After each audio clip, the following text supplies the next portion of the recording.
Welcome to Practical Talk Time. I'm your host, Usha Kumar. Now it's almost like a series that I'm doing with Kratka, trying to explore what this Yuen method is in order to figure out how to change our lives for the better. So again, please join me in welcoming Ellen. Ellen, welcome to the show. Thank you, Usha. Pleasure to be here again. We had two lovely shows, and we discussed as much as we could about the Yuen method, who can be helped and how and why and everything. Mm-hmm. Yet, for someone who might just tune in today for the first time, I'd like to give them a little bit of an introduction about you. Okay. So you have a background in science, in physics. Yes. You went up to trying to do your master's and PhD in physics, mm-hmm. and then you were a science teacher.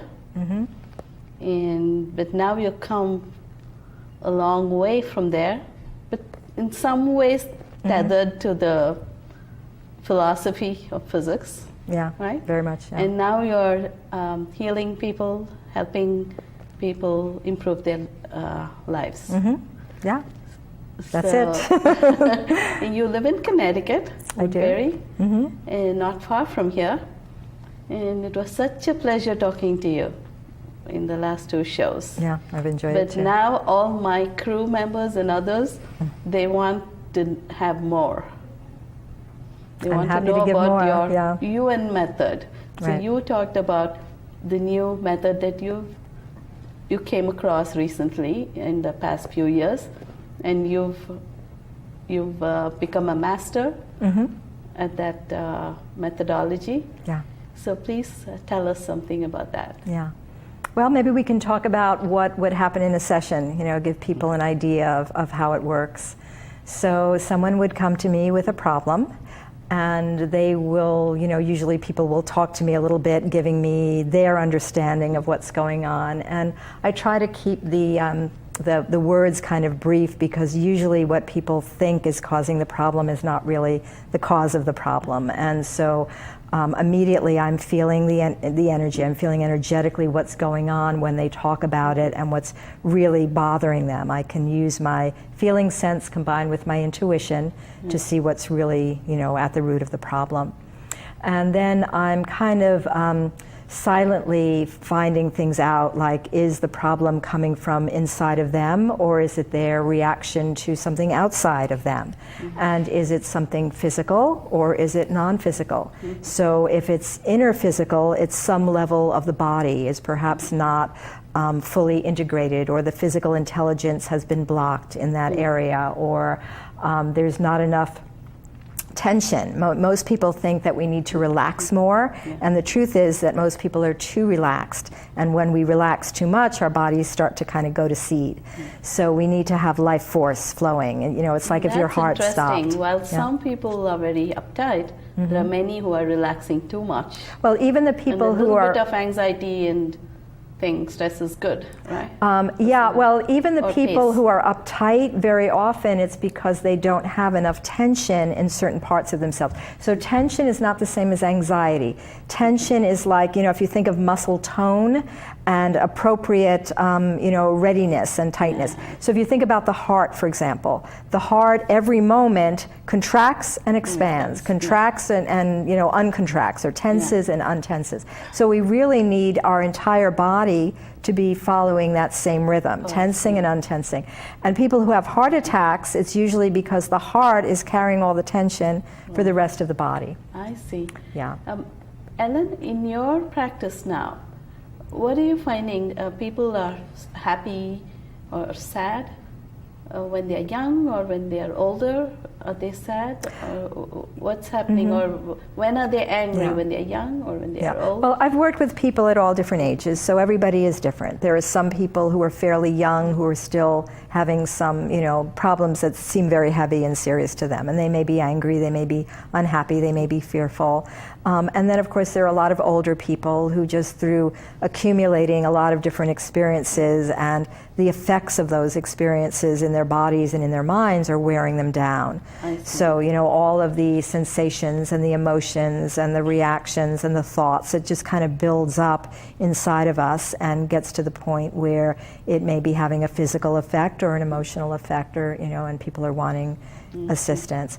So when a young person comes to you, mostly what are their problems?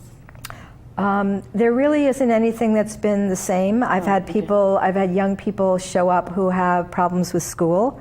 I have young people show up who, they may think it's one thing, but it may be another. So someone may be very unhappy, and the cause of that may be that they're reacting to the physical surroundings of their house. And very often that happens, that it's their home or the area they live in. What is it? Physical surroundings? The physical surroundings.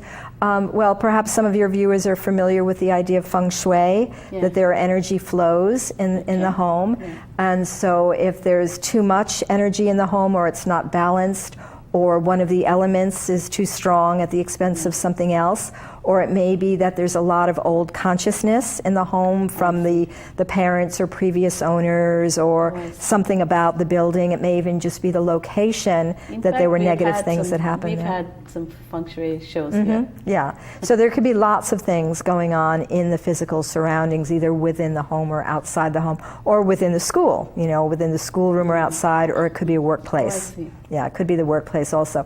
And I've worked with people who are having problems at work, and they think it's because of something their boss did, and I'll say, well, no, you're actually feeling weak because of your physical surroundings, or the way your desk is set up, or the color of the room, or there could be lots of things. But with feng shui, what they do is actually change the physical surroundings to make it better for the person. What I'm doing is working on that energetically.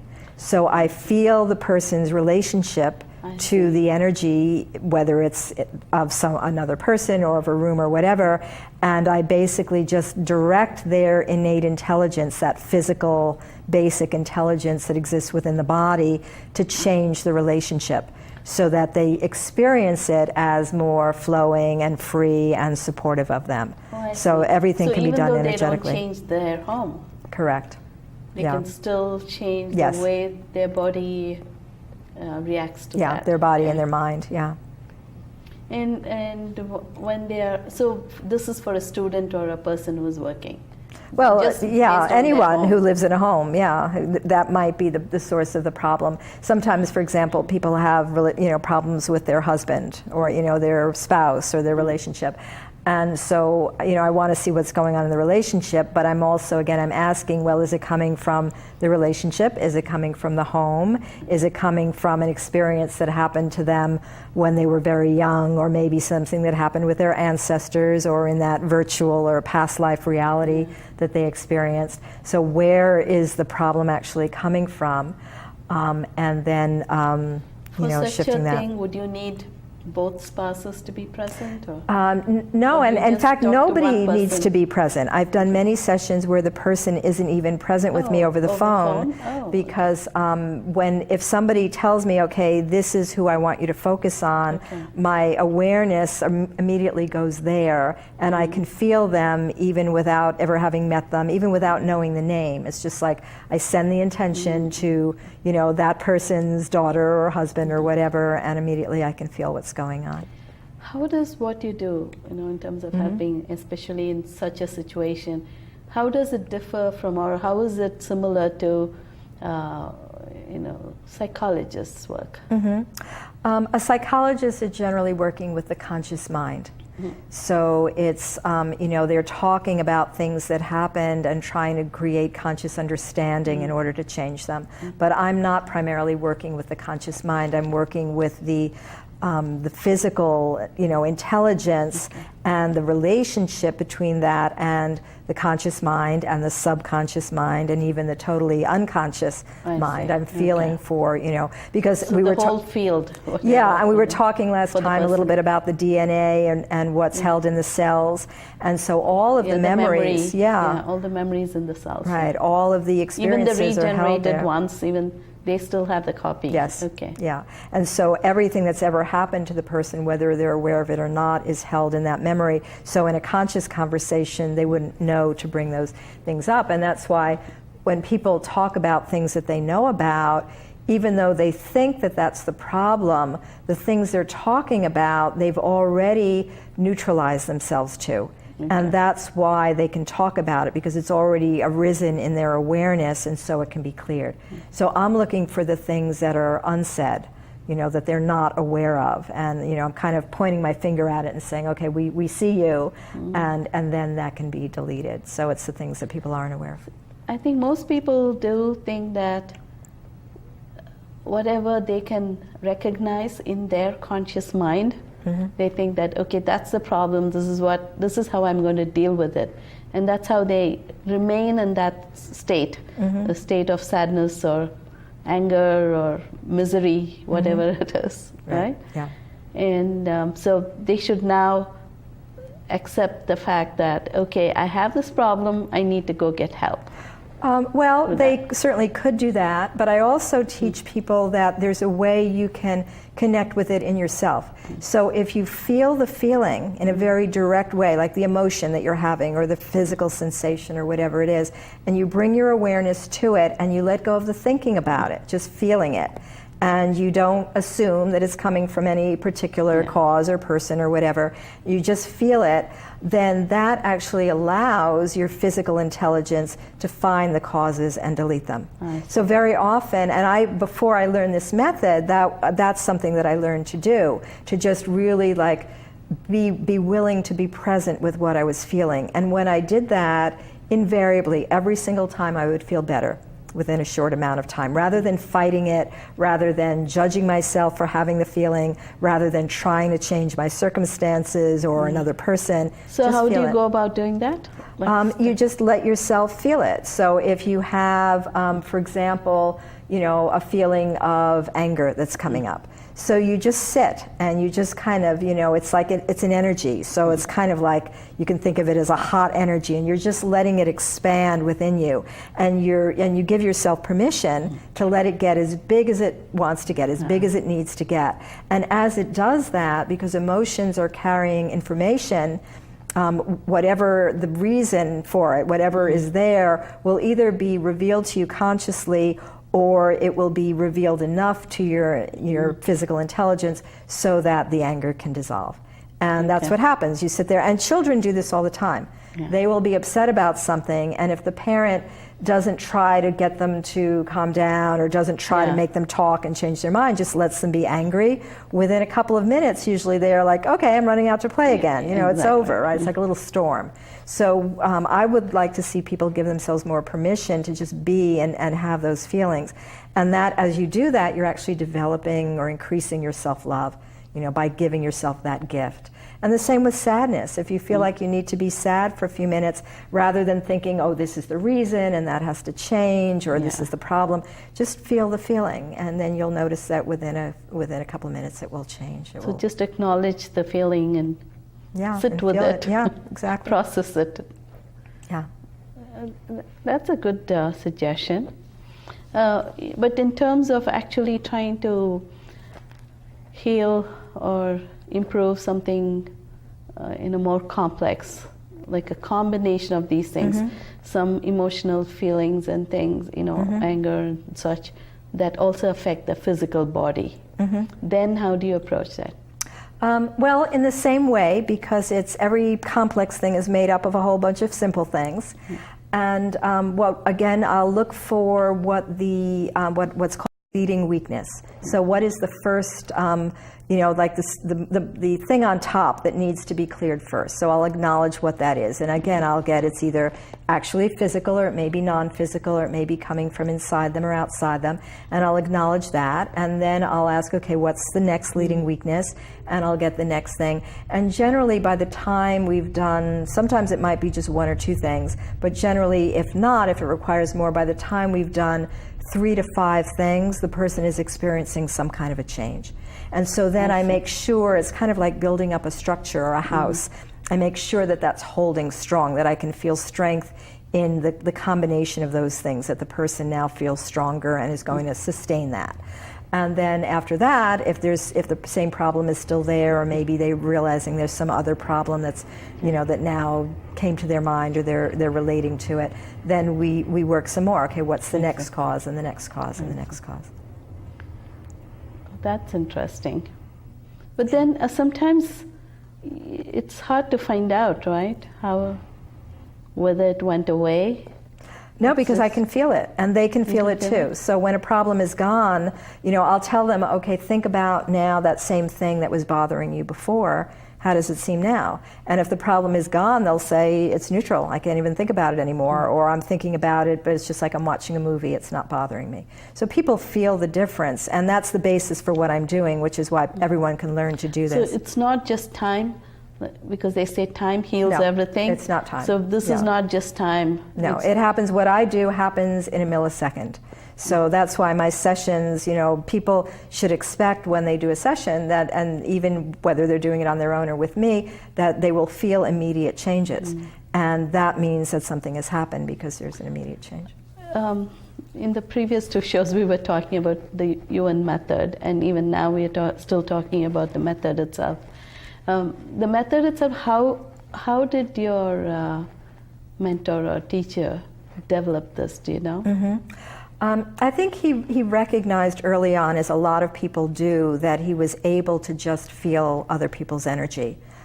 So I started developing that realization myself, I don't know, 15 years ago or something, and it's increased since then. But he early on was able to, and I think his martial arts training helped with that, being able to notice the feeling of energy, strong versus weak in the body.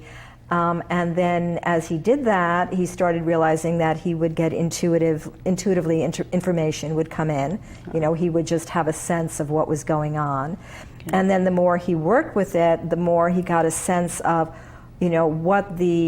what the field of causes and sources for problems look like, what kinds of things come up, and the different layers of people's being. So there's the physical and the emotional and the mental and the psychological, and he developed a way of understanding the structure of consciousness.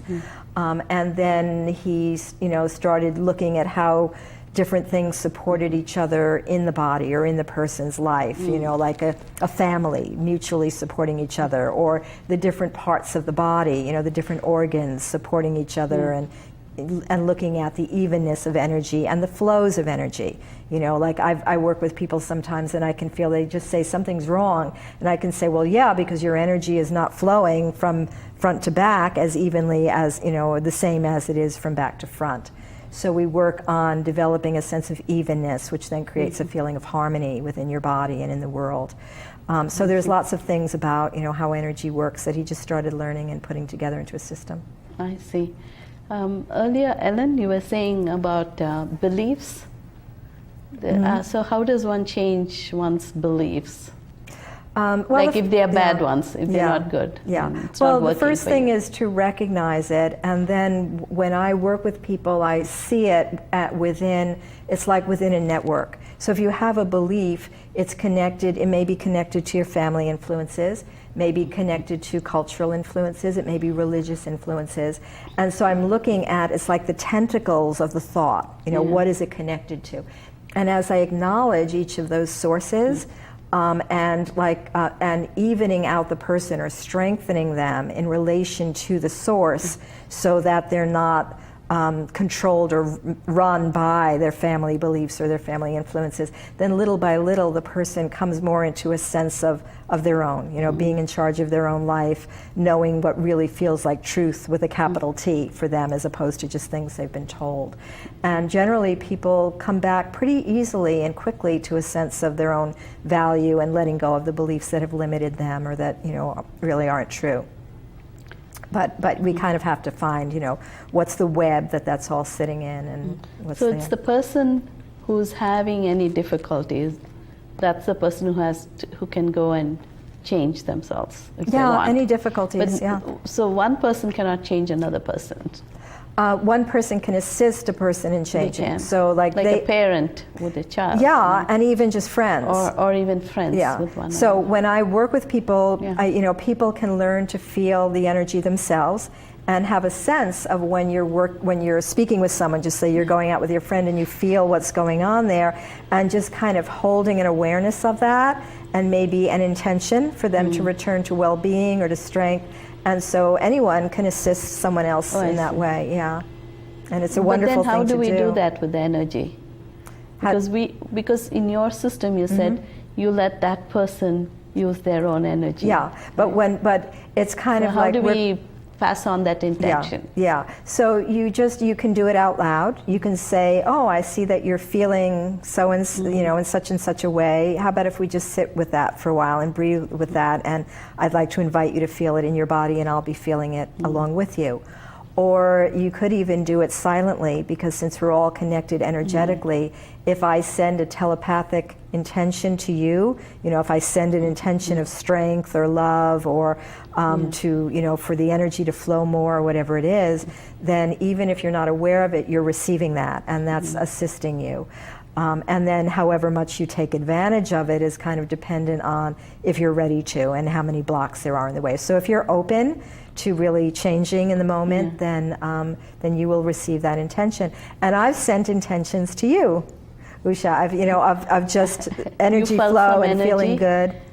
Because while you were talking now, I was thinking, about some article that I read, and this involves physics.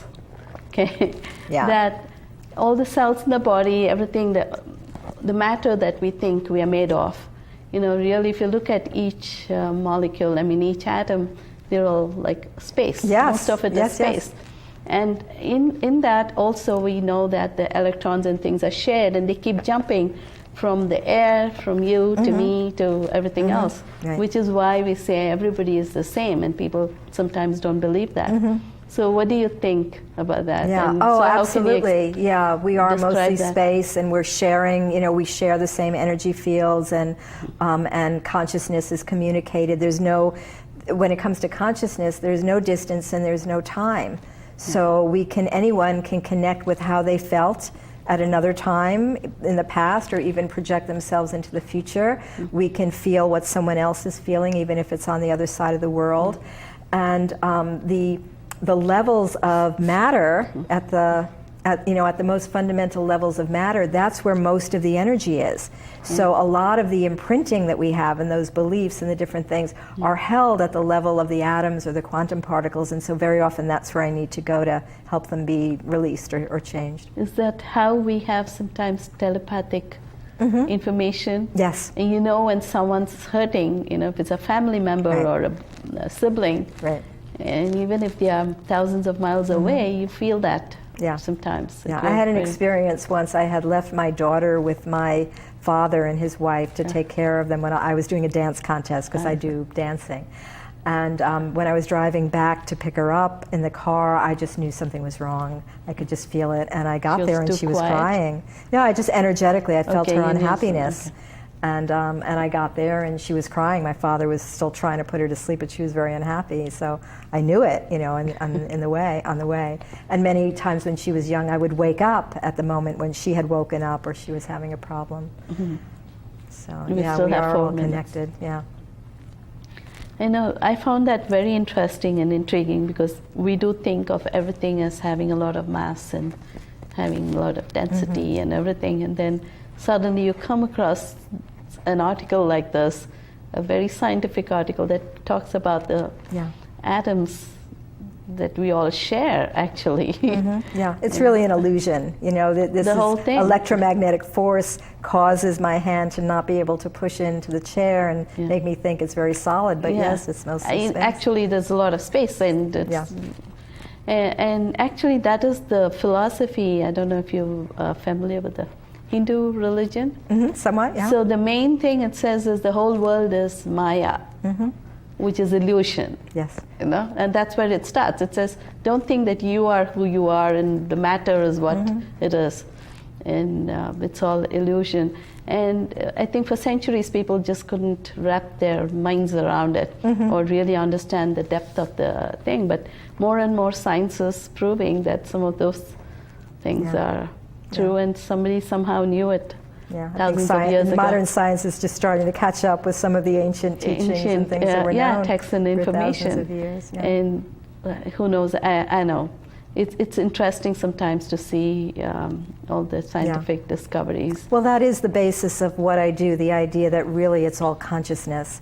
And so, what we've created around us is very, elusive in some ways, but also very changeable, much more changeable than we tend to think. When we change our consciousness, then we can manifest a new reality, whether it's changing what happens in our bodies or changing our external experiences. And I believe human beings are going to get to the point where we're going to be able to manifest matter and create things just by thinking about them. So we only have 2 minutes left. So a very quick last question. So in your Yuen method, how does one reach for success? How do you bring that in your life? Well, success is the same as anything else. If there's a blockage to it, and I can feel that as soon as someone says the word or talks about it, then we clear whatever the blockages are. So it might be beliefs, or it might be some traumas that happened. It might be something karmic, meaning there was a cause of that they harmed someone else's success, and so now subconsciously they're feeling like they need to pay for that. Yeah, again, one wonders, right? What is the definition of success? Yeah, and that's a question also. But so we, first I clear the weaknesses, and then I can assist the person in defining what it is for themselves and align them with it. So after you're free of the blockages, you also want to be really strongly aligned with, what's important to you and what you want to do in your life. So, if somebody wants to not be sad, wants to be happy, wants to be successful, wants to be able to do what they want to do, they should start tuning into their own Absolutely, yeah. bodies. And to be of even more service, to give your gifts to the world. If you're at peace with yourself and feeling strong and you can function out in the world, then you're going to be able to make a much bigger contribution. Thank you very much, Helen. That was wonderful. Thank you, chatting Usha. with you and for sharing all this information about the Yuen method. Thank you. I enjoyed it. it So I do hope sometime you'll come back again to our show. Yeah, it would be a pleasure. Thank you. You're such a talented person. Thank you all for watching. I hope you enjoyed this show. In case you missed the previous 2 shows, you can always, after the shows are aired, you'll be able to see them at practicaltalktime.weebly.com. It's a website where we have links to take you to the YouTube version. So if you have any questions, write to practicaltalktime@yahoo.com. Until next time, goodbye.